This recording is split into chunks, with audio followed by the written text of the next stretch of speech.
sorcière de la plaine, c'est moi, je m'appelle Anna. On se retrouve pour un nouveau numéro des cartes du jour qui, cette semaine, est réalisé avec l'Oracle Fontaine qui a deux catégories de cartes, les grandes que voilà avec des messages assez prédictifs et de guidance, et ces petites cartes carrées où vous avez, vous voyez, un mot-clé sur chaque, pardon, il y a un contre-jour, un mot-clé sur chaque côté. Voilà, donc on va d'abord aller tirer trois cartes, trois grandes cartes, et ensuite une petite carte qui nous donnera des mots-clés en lien avec la guidance.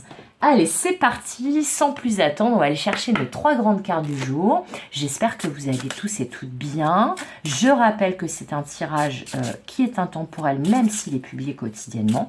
Donc, il fonctionne à partir du moment où vous regardez la vidéo. Allez, c'est parti. Quelles seront nos trois grandes cartes et messages associés du jour? S'il vous plaît, mes guides. Allez, hop, hop, hop, on en sort trois.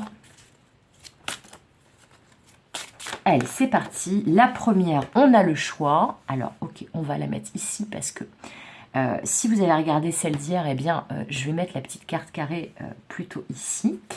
Alors, un choix par rapport à qui? Par rapport à quoi? Est-ce que c'est un choix peut-être, me dit-on, que vous avez fait récemment ou que vous devez faire maintenant? La carte du voyage. Alors, c'est très curieux et ça ne parlera pas à tout le monde, mais on m'a fait bloquer sur le S qui est là et le O qui est là et j'ai entendu sud-ouest. Alors, peut-être que ça va parler, peut-être que ça va être un signe pour certaines d'entre vous, mais en tout cas, j'ai entendu sud-ouest en voyant ces deux lettres-là. Alors, sachant que ça ne correspond pas forcément aux points cardinaux, justement, ces lettres qui sont en haut à droite des grandes cartes. Je ne me rappelle plus à quoi ça correspond, mais là, j'ai clairement entendu sud-ouest. Et la dernière carte, c'est bonheur. Waouh, super! Super, super! Alors, attendez, on va les décaler un petit peu et on va aller chercher notre petite carte avec les cartes carrées de la deuxième catégorie de cartes. Alors, qu'est-ce qu'on aura comme carte? C'est celle-ci qui veut venir a priori.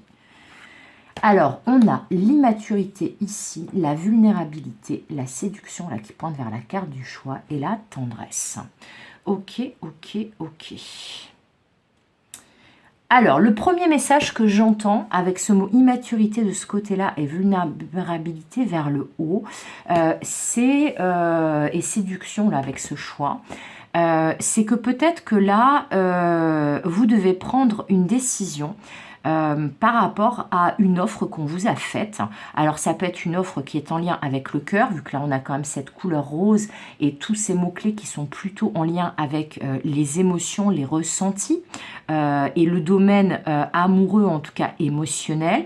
Et là on me dit que ce choix-là, cette décision, c'est vraiment en lien, c'est pas vous qui avez donné le choix à quelqu'un, c'est vraiment une offre qu'on vous fait qui vient de l'extérieur et qui est peut-être une offre alléchante, une offre séduisante, avec ce mot séduisant. Séduction, pardon, j'en bafouille. Et en fait, ce choix-là, le fait d'accepter ou de refuser cette offre qui vous est faite et qui paraît plutôt alléchante, séduisante, eh bien, on me dit que là, soit vous êtes vraiment dans cette énergie où vous vous dites il va falloir que je prenne cette décision avec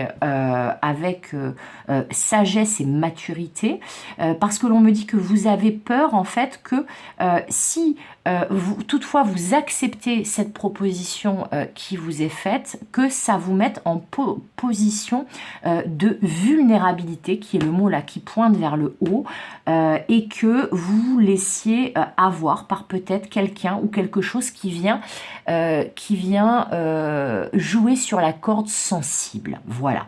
Donc là, les premiers messages, c'est qu'a priori, si vous ne savez pas comment appréhender cette proposition qui vous est faite, eh bien, on vous conseille de prendre votre temps, de vérifier que justement c'est pas peut-être trop beau pour être vrai et que si toutefois quelqu'un vous fait une proposition qui paraît séduisante, c'est peut-être aussi parce qu'il a très envie que vous l'acceptiez et que donc il va mettre en avant tous les arguments qui peuvent aller dans son sens et dans le sens de cette proposition et dans le sens que vous acceptiez cette proposition.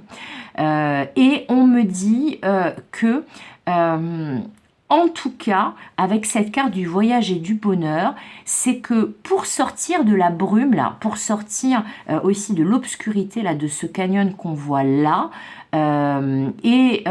pour choisir le bon chemin, parce que là, vous voyez, au travers des nuages, on voit bien là, ce vert, là, ces croisements, et ça pourrait correspondre, vous voyez ici aussi, au paysage qui est là. Mais cette carte du bonheur, elle est très positive, parce qu'elle vous dit que a priori, vous aurez la possibilité de faire le bon choix si justement vous ne réagissez pas à la flatterie. Parce que l'immaturité, là, la séduction, pour moi, ça peut être un beau parleur, une belle parleuse, quel que soit le domaine concerné, mais là, ce serait plutôt sur l'émotionnel et le sentimental. Mais attention aux beaux parleurs, aux belles parleuses, et attention à ne pas vous laisser séduire par quelque chose qui est très flou, qui est très confus, très ambigu.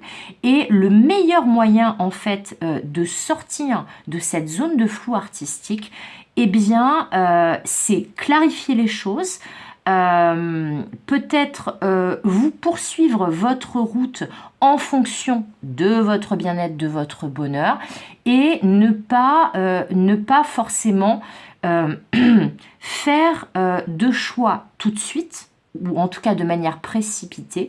Et si vous devez choisir, eh bien vous devez choisir la route qui est la plus éclairée, qui est la plus lumineuse. Donc aller vers ce qui est tangible et vers ce qui va vous permettre d'avancer, mais d'avancer aussi vers votre épanouissement, vers votre bien-être, vers votre abondance personnelle. Donc là, on ne vous dit pas si le chemin vers cette abondance personnelle, c'est d'accepter ou de refuser cette proposition qui vous est faite, mais en tout cas, on vous demande de prendre en compte tous les éléments que je viens de vous donner pour que tout se passe bien pour vous et que vous accédiez à cette forme d'abondance personnelle qui est représentée par cette carte du bonheur. En tout cas, là, très clairement, si vous écoutez les conseils d'aujourd'hui, les conseils des cartes, vous allez sortir de cette ambiguïté, de cette zone de flou pour aller vers un horizon beaucoup plus radieux et beaucoup plus fertile. Voilà, que ce soit le résultat de cet accord ou de ce refus par rapport à cette proposition qui vous est faite. Voilà. Alors, c'est tout pour aujourd'hui. J'espère que les messages vous auront plu, qu'ils vont vous aider, vous permettre justement de faire le meilleur choix pour vous, comme c'est indiqué ici, et donc d'accéder à ce bonheur, cette abondance personnelle. N'hésitez pas à me dire en commentaire comment ces messages vous auront parlé. N'hésitez pas aussi à me contacter si vous souhaitez une guidance privée avec moi. Vous avez toutes les coordonnées dans le descriptif de cette vidéo. Comme d'habitude, je vous souhaite tout le meilleur. Comme d'habitude, je vous fais des gros bisous et comme d'habitude, je vous dis à demain pour de nouvelles aventures et de nouvelles guidances. Bye bye!